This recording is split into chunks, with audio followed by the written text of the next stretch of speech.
എന്ന് വിശദീകരിക്കുകയായിരുന്നു അദ്ദേഹത്തിന്റെ പ്രധാന ലക്ഷ്യം. യാദൃച്ഛികമായി എങ്ങനെ പ്രഥമ ജൈവകോശമുണ്ടായി എന്ന് വിശദീകരിക്കുന്നതിനു വേണ്ടി 1930കളിൽ ഒപാരിൻ കുറേ സിദ്ധാന്തങ്ങൾ മുന്നോട്ട് വെക്കുകയുണ്ടായി.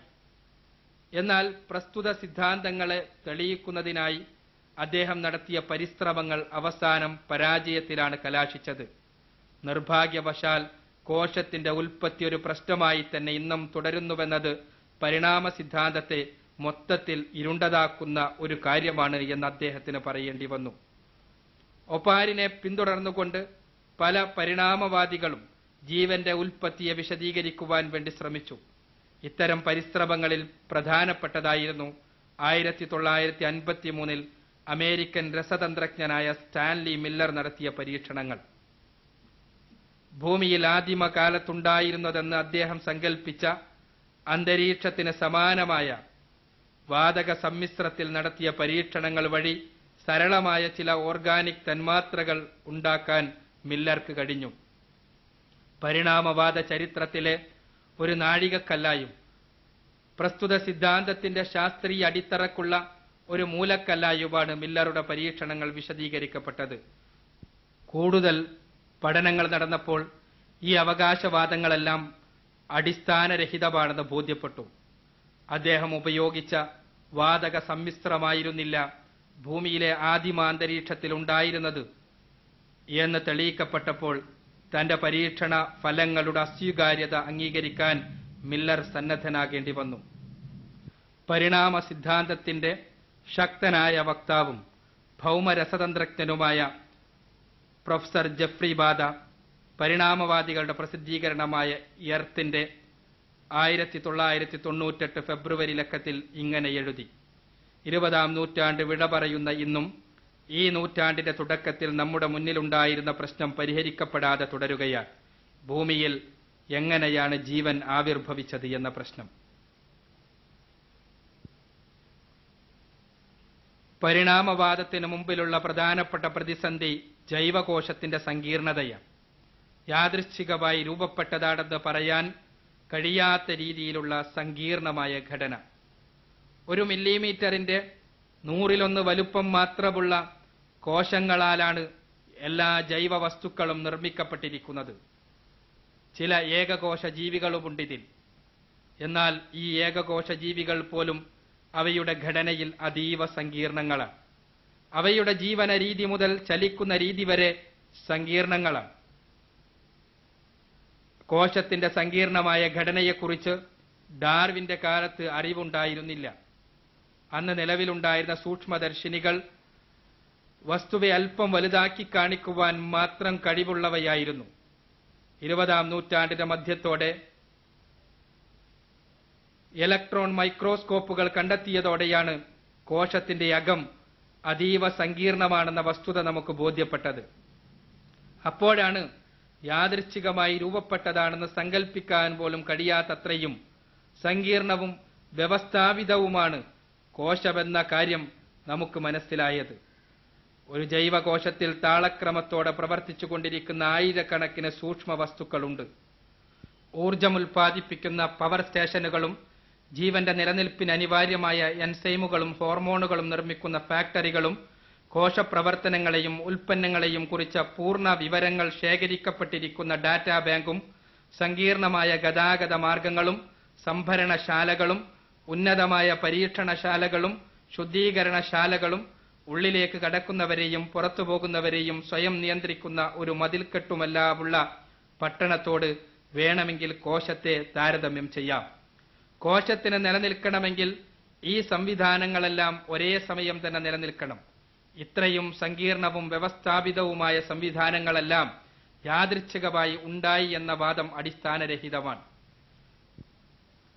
അജൈവ വസ്തുക്കളിൽ നിന്ന് ജൈവകോശം നിർമ്മിക്കാൻ എത്ര തന്നെ അത്യന്താധുനികമായ പരീക്ഷണശാലയെ വെച്ചും സാധ്യമല്ല. അതിനുവേണ്ടിയുള്ള എല്ലാ പരിശ്രമങ്ങളും പൂർണ്ണമായ പരാജയത്തിലാണ് കലാശിച്ചിരിക്കുന്നത്. മനുഷ്യരുടെ സകല സാങ്കേതിക ജ്ഞാനവും പരാജയം സമ്മതിച്ചിരിക്കുന്ന കോശത്തിനകത്തെ സങ്കീർണതകളെല്ലാം തികച്ചും യാദൃച്ഛികമായി ഉണ്ടായതാണ് എന്നാണ് പരിണാമവാദം പറയുന്നത്. ഇംഗ്ലീഷ് ഗണിതജ്ഞനും ഖഗോളശാസ്ത്രജ്ഞനുമായ ഫ്രെഡ് ഹോയിൽ ഈ നിശ്ചലാവസ്ഥക്ക് വിശദീകരണം നൽകാനാവില്ലെന്ന് അഭിപ്രായപ്പെട്ടിട്ടുണ്ട്. ഒരു ചവറ് കൂമ്പാരത്തിലൂടെ കൊടുങ്കാറ്റടിച്ചപ്പോൾ അതിലെ വസ്തുക്കൾ കൂടിച്ചേർന്ന് ഒരു ബോയിങ് 747 വിമാനമുണ്ടായി എന്ന് പറയുന്നത് പോലെയാണ് ജീവൻ ഭൂമിയിൽ യാദൃച്ഛികമായി ഉണ്ടായി എന്ന് അഭിപ്രായപ്പെടുന്നത് എന്നാണ് പ്രൊഫസർ ഫ്രെഡ് ഹോയിലിന്റെ പക്ഷം. 1950കളിൽ ജൈവരസതന്ത്രം മറ്റൊരു അത്ഭുതം കൂടി നമുക്ക് പറഞ്ഞു തന്നു.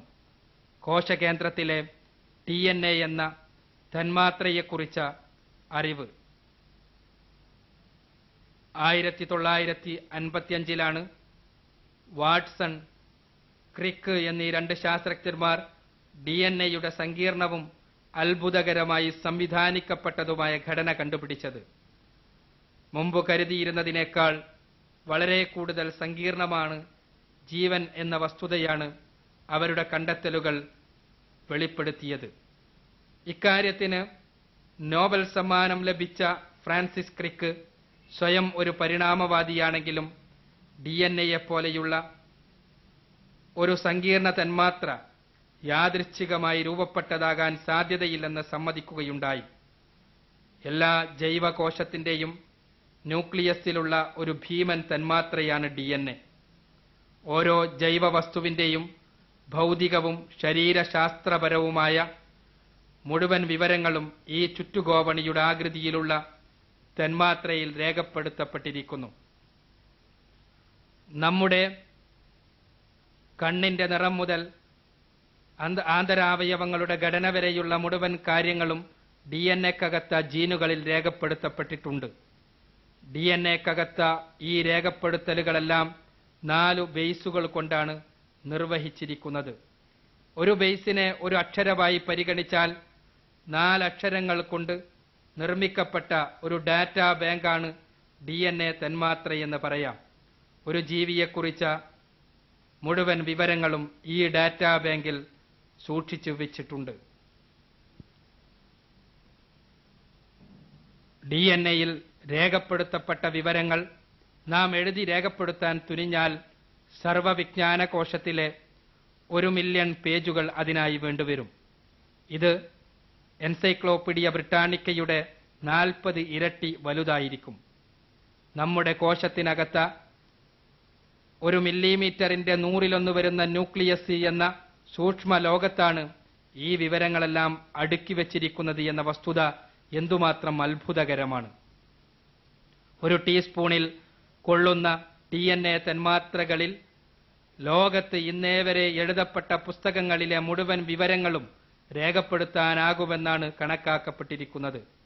ഈ സങ്കീർണമായ അത്ഭുതഘടന സ്വയംഭൂവായും യാദൃച്ഛികമായും ഉണ്ടാവുക സാധ്യമല്ല തന്നെ. ജീവൻ യാദൃച്ഛികമായി ഉണ്ടായതാണെന്നാണ് പരിണാമവാദം സിദ്ധാന്തിക്കുന്നത്. DNA-യുടെ അവിശ്വസനീയമായ സങ്കീർണാവസ്ഥയെ വിശദീകരിക്കാൻ പരിണാമവാദികൾക്ക് കഴിയുന്നില്ല. പ്രോട്ടീനുകളും DNA-യും കോശവും ജീവനുമെല്ലാം അജയ്യമായ സൃഷ്ടിപ്രക്രിയയുടെ ഭാഗമാണെന്ന കാര്യത്തിൽ സംശയമില്ല. അജയ്യവും അന്യൂനവുമാണ് സൃഷ്ടിയെന്നതിനാൽ തന്നെ ഇവക്ക് അജയ്യനും സർവജ്ഞനുമായ ഒരു സ്രഷ്ടാവുണ്ടായിരിക്കണം. പ്രകൃതിയിലെ ഓരോ ജൈവ വസ്തുവിനെയും നിരീക്ഷിക്കുമ്പോൾ സ്രഷ്ടാവിന്റെ വൈഭവം നമുക്ക് ബോധ്യപ്പെടുന്നു. ലക്ഷക്കണക്കിന് ജീവവർഗങ്ങളിൽ ഓരോന്നും സുന്ദരമായ കലാസൃഷ്ടികളാണ്. ഏതൊരു കലാസൃഷ്ടിയെയും പോലെ അവയുടെ നിലനിൽപ്പിന് പിന്നിലുള്ള കലാകാരനെ ഓരോ ജീവിവർഗവും നമുക്ക് പരിചയപ്പെടുത്തുന്നു. ആകാശഭൂമികളുടെ രക്ഷിതാവായ തമ്പുരാനാണ് ഓരോ പ്രതിഭാസങ്ങൾക്ക് പിന്നിലും ഉള്ളതെന്ന വസ്തുത അവ നമ്മെ ബോധ്യപ്പെടുത്തുന്നു. ഖുർആൻ പറയുന്നത് കാണുക.